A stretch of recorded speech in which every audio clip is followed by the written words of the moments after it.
demande pardon. À ta ressemblance, faudrait que je sois. Je veux être rempli de ton onction. Motema nanga elukiyo Nzambe nanguya Napesi yo motema nanga Nzambe nanguya Nalela yo Nzambe nalela yo. Yo tout le monde, c'est Virtuose, Iya Vivi. Retrouvez-moi en direct sur Stop 243. On est ensemble, ça bouge pas comme jamais. Bra.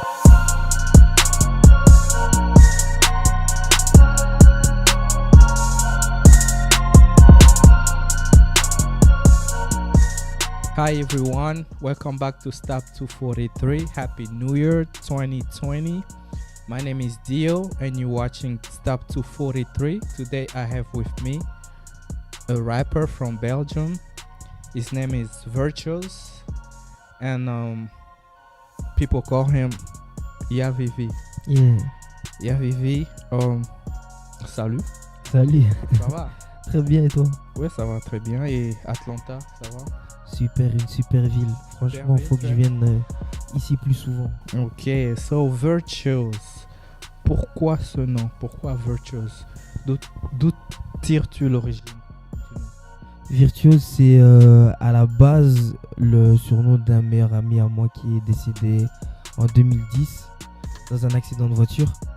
Et il est né un jour après ma soeur, donc on a fêté les 2 anniversaires en même temps.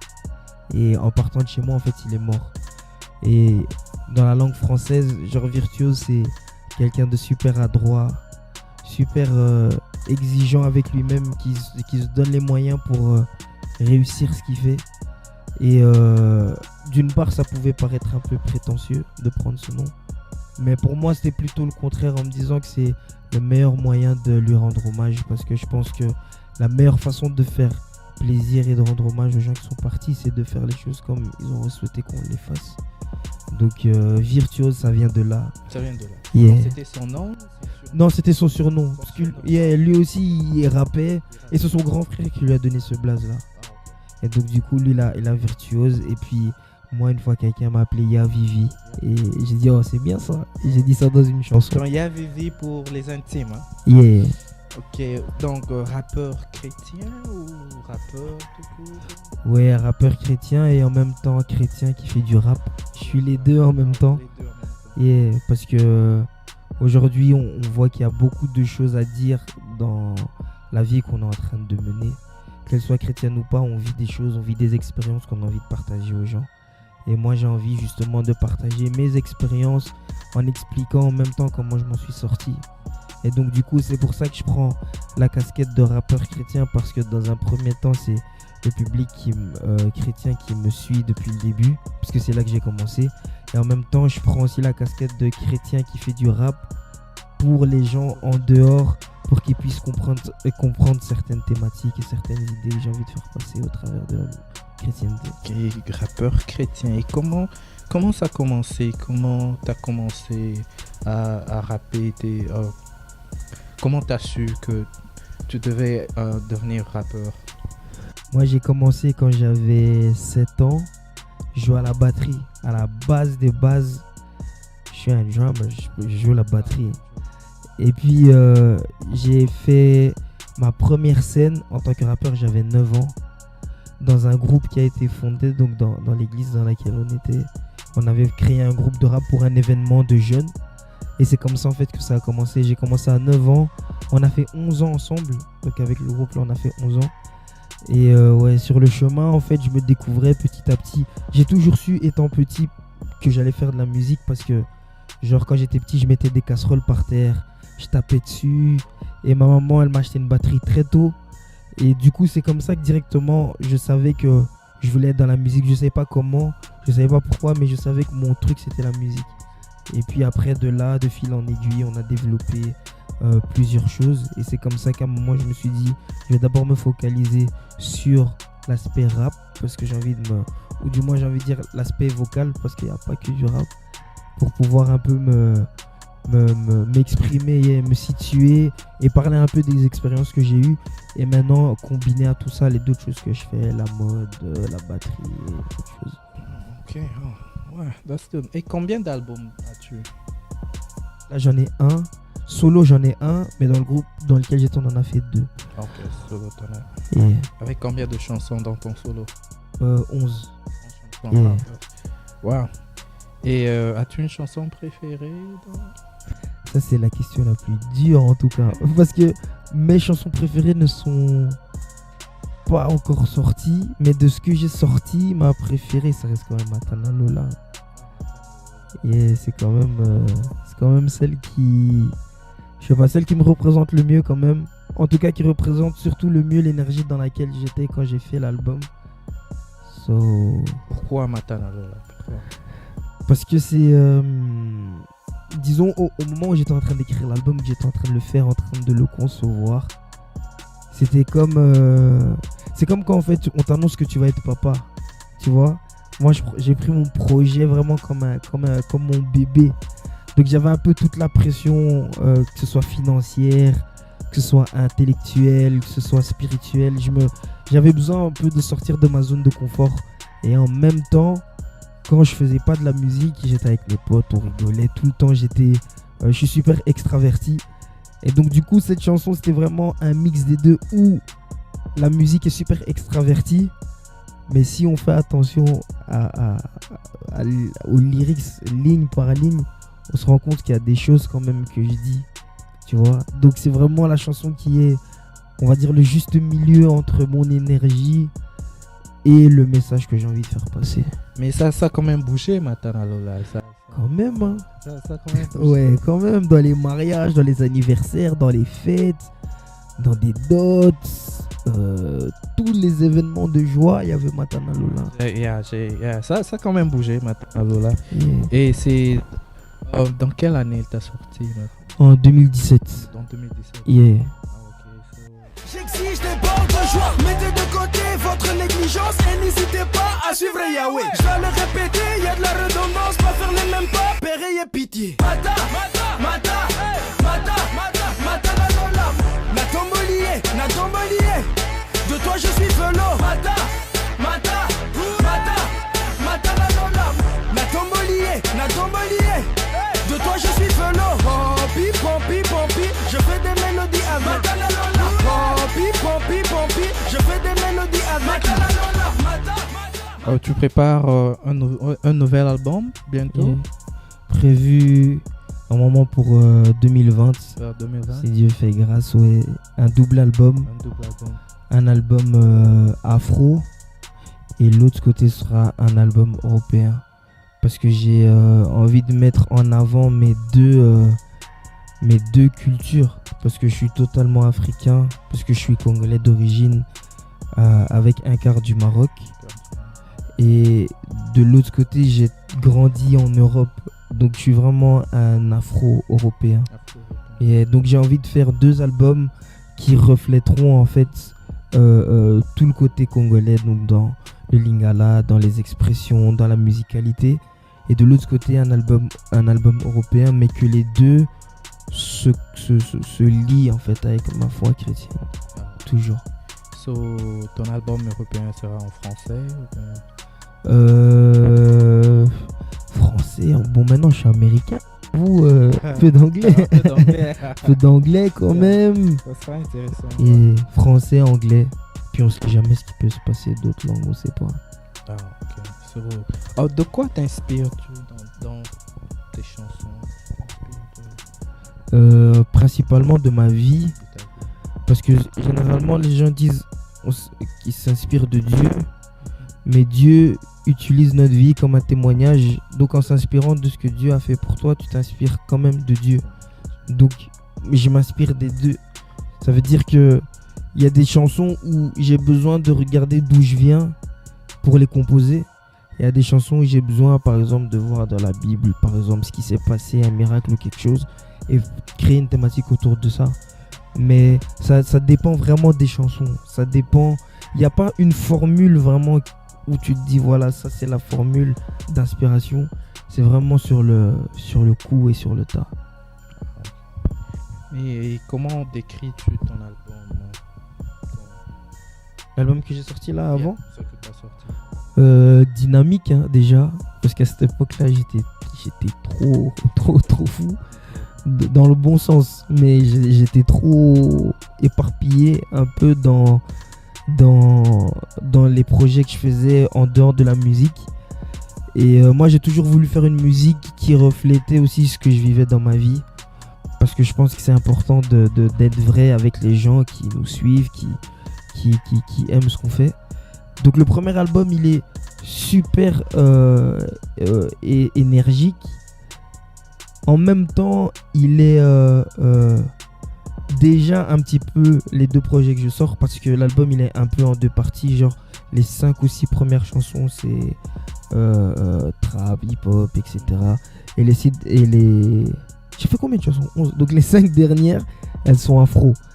Et donc c'est un peu un mélange.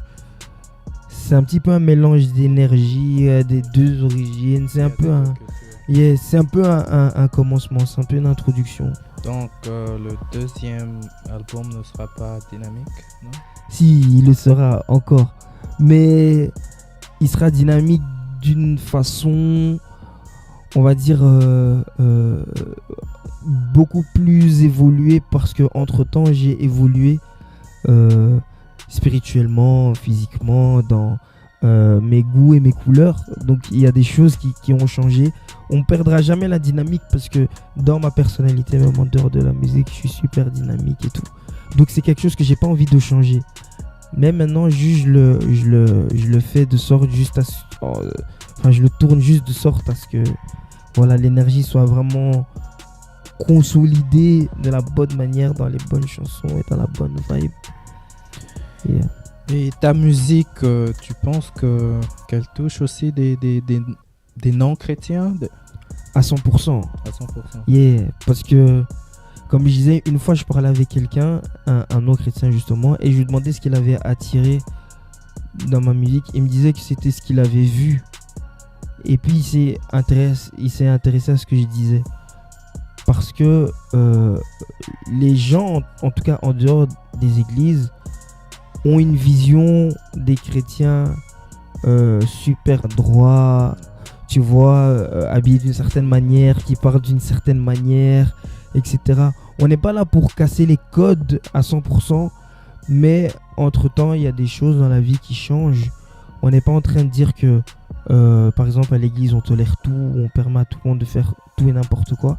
Mais on a envie de laisser maintenant aussi la chance aux jeunes générations de venir et de parler et de s'exprimer exactement. Et là, maintenant, moi-même, j'ai été une des personnes qui me suis dit, j'ai envie dans ma génération d'être, en tout cas du mieux que je peux, une personne qui apporte un message chrétien, tout en expliquant voilà d'où je viens et où je vais, tu vois. Et il faut aussi comprendre les gens qui sont en dehors des églises, parce qu'on a l'habitude de les blâmer, ou on a l'habitude de dire des choses sur eux parce qu'on ne comprenne pas ce que eux vivent.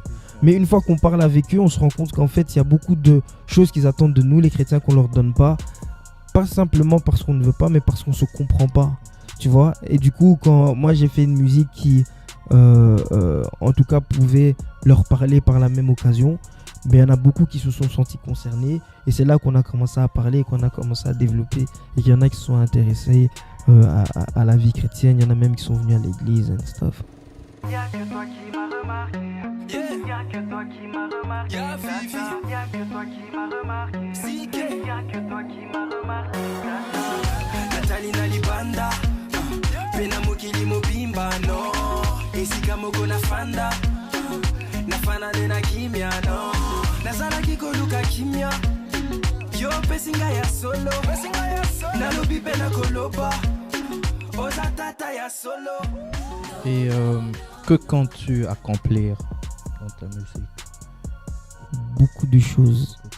En tout cas, dans le cadre spirituel, c'est toujours d'amener des âmes à Christ. Ça, c'est le cadre spirituel. Okay. Maintenant, dans le cadre humain, en tant qu'objectif que je me fixe, j'ai envie d'être l'artiste gospel qui est le plus de Grammy Awards de toute l'histoire. Wow.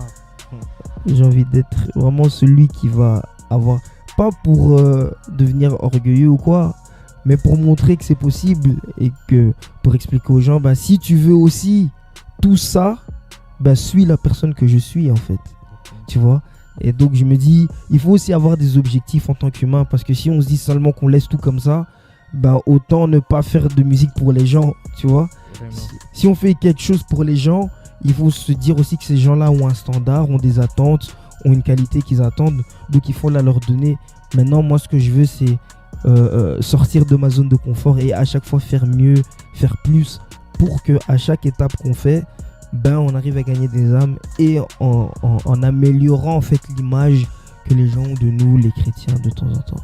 Donc on peut être chrétien, amener les âmes au Christ et puis faire mieux. Ouais. Gagner des Grammy. Bien sûr, c'est possible, c'est faisable, c'est tout en même temps. Parlons de ton style. Toujours frais, toujours bien habillé. Merci. Et c'est quand même exceptionnel, tu vois. Merci. On va pas trop dans le milieu chrétien. Ça, je peux le dire. Et d'où tires-tu ton style? C'est quoi qui t'inspire? Moi, déjà, ma première source d'inspiration, c'est mon papa.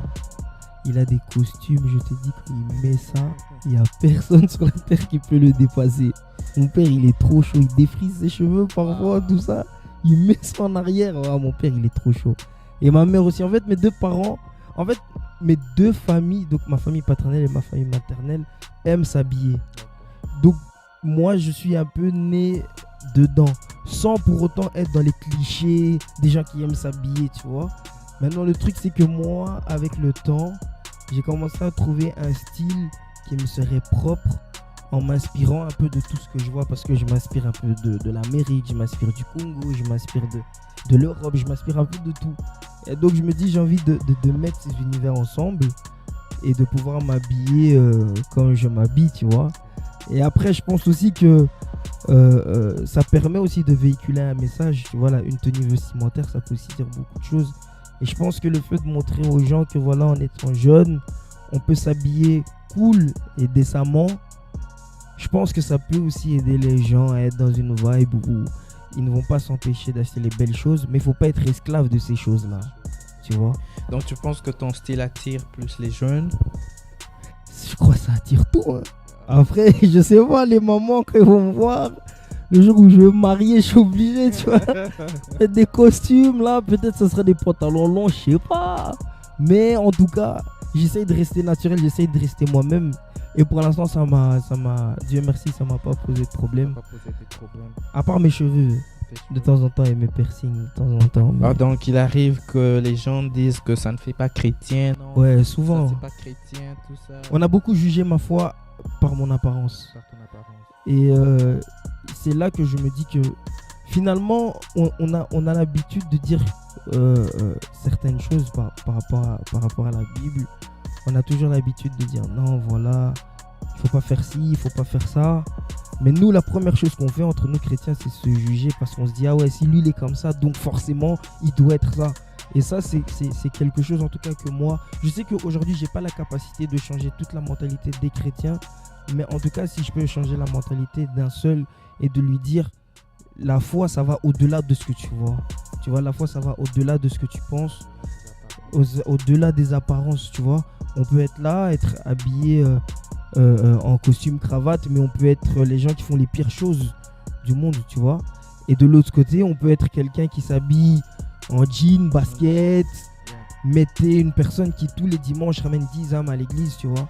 Donc finalement, à quoi ça sert de vouloir paraître sans avoir le fond, tu vois? Moi, je suis en tout cas une des personnes qui pense que si tu as le fond, tu auras d'office le paraître qui va aller avec ton fond, tu vois? Donc, je pense que voilà, il ne faut pas nécessairement juger les gens à cause de leur apparence, à cause de ce qu'ils reflètent, parce qu'on ne sait pas qui ils seront demain déjà, premièrement, et de deux, on ne sait pas ce qu'ils vivent dans le secret avec Dieu. Si Dieu est d'accord avec ça, ou du moins ça ne pose pas de problème à Dieu, il faut juste trouver le juste milieu entre ce qu'on aime et ce que les gens aussi attendent de nous. Il ne faut pas non plus, sous prétexte de dire voilà, ça ne me pose pas de problème avec Dieu, se permettre de faire tout et n'importe quoi. Mais il faut quand même que tu puisses te dire voilà, moi j'aime ça, je vais dans telle direction, mais je sais que je m'adresse à un certain public qui comprend les choses d'une certaine manière et je dois faire les choses en sorte de ne pas choquer un tel pour que je me sente à l'aise dans les deux univers. Et ton public, il est ciblé? C'est que des jeunes ou bien c'est tout le monde ou bien comment? À la base, j'avais ciblé mon public quand j'ai fait mon premier projet. Je me suis dit, moi, je vise les 12 à 27 ans. Ça, c'était quand j'étais en train de faire l'album. Après, quand l'album il est sorti, j'ai vu qu'il y avait des mamans qui dansaient sur mes chansons. J'ai vu qu'il y avait des petits-enfants. Après, c'est là que j'ai vu en fait que la musique, elle est intergénérationnelle, tu vois. Je sais qu'il y a des codes que j'ai qui ne parleront pas nécessairement à des parents, qui parleront forcément aux jeunes.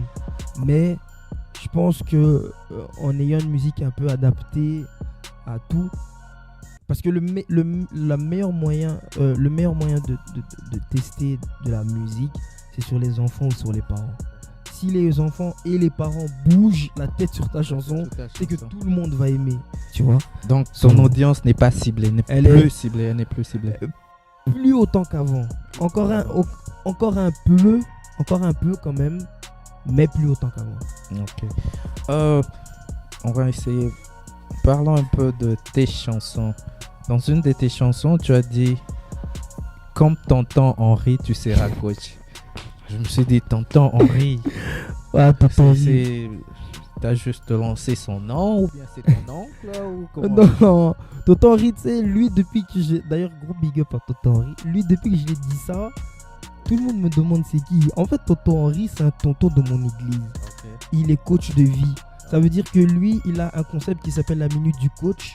Et son objectif dans cette minute, c'est de te rebooster, te redonner le moral et te donner de la force en fait. Par justement, il utilise des versets et il utilise aussi des choses très concrètes de la vie. Tu vois, pour voir le fait de travailler régulièrement. Tu vois, des petites choses simples. Et j'aime beaucoup comment il exprime, comment il partage sa manière de pousser les gens à aller aux extrémités de leur potentiel. Et donc je me suis dit, moi aussi, c'est ce que j'ai envie quand je fais la musique. J'ai envie que cette musique pousser les gens à aller à l'extrémité de leur potentiel. C'est quoi tu dis que tu seras comme tonton Henri. Yeah. Okay, parce que moi, non. J'ai dit, peut-être que c'est son oncle. Non, c'est mon oncle de cœur, c'est mon papa de cœur. Mais non, pas biologique. Non. Ah, ok. Vraiment, nous sommes très contents de t'avoir ici chez nous à Stop 243. Merci. J'espère que c'est pas la dernière fois. Pas du tout, je suis américain maintenant. Dernière fois et bon, à chaque fois avant qu'on finisse nos émissions, on demande à nos visiteurs de donner un conseil aux jeunes surtout. On aime beaucoup cibler les jeunes. Est-ce que tu as un conseil particulier à donner aux jeunes? Il y a des jeunes qui passent des moments difficiles, des moments d'abus et tout ça, de drogue et tout. Et est-ce que tu as un conseil ou bien un message que tu voudrais passer aux jeunes? Moi, ce que je pourrais dire à la jeunesse, c'est n'ayez pas honte de votre histoire. Parce que votre histoire est un témoignage pour certains. Si moi, aujourd'hui, si je pouvais retourner dans le passé, c'est quelque chose que je me serais dit. Il y aurait des choses que j'aurais moins utilisées pour me détruire, mais j'aurais plutôt fait de ces choses-là des forces. Et donc aujourd'hui, moi, ce que je peux dire à tous les jeunes, c'est peu importe les choses par lesquelles vous êtes passés, peu importe les drogues, la prison, peu importe, servez-vous de ces choses-là comme un témoignage pour aider des gens à ne peut-être pas aller sur les choses que vous avez vécues, ou pour édifier des gens qui comptaient tomber à rester fermes dans les choses dans lesquelles ils croient. Parce que généralement, même quand on vit certaines choses, je pense qu'on ne les vit pas pour nous, on vit ces choses pour les partager à des gens et que ces gens puissent être sauvés par rapport à ce qu'on leur dit. Donc moi, le meilleur conseil que je pourrais donner aux jeunes, c'est n'ayez pas honte de votre histoire. Servez-vous de votre histoire comme un témoignage et Dieu va faire des grandes choses avec. Yeah. Ok, à tous les jeunes, n'ayez pas honte de votre histoire. Servez-vous de votre histoire pour aider les autres. Yeah. Nous sommes vraiment très heureux de vous avoir dans ce studio. Il y a Vivi. Nous sommes vraiment très heureux. Merci beaucoup. Je pense que ça sera pas la dernière fois. Pas du tout. Et à plus, on se verra plus tard. Moi, c'est Deo, Stop 143, Stop 243. Abonnez-vous à ma chaîne YouTube. Abonnez-vous sur mon Instagram, The Stop 243 TV. En tout cas, bonne année 2020 et à la prochaine.